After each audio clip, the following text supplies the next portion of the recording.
how to share Facebook story to your Instagram story. Now that's what I'm going to show you guys in this super easy and quick video. So let's get started right away. Now, the easiest method in order to actually do this is, in my opinion, via Instagram and not via Facebook. So what you want to do is go to the bottom right of your profile and then click on the top right and open up the settings. Here, if you scroll down, you want to go to Account Center.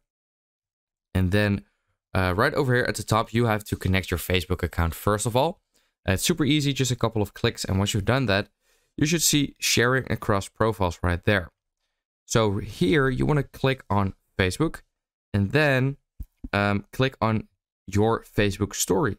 So now your Facebook story will also be shared on Instagram, and you can also enable the Instagram story right here. So now your Instagram story will also be shared on your Facebook story. So yeah, that's basically it. I hope this quick video helped you out. Let me know in the comments if it did, and then I will see you next time.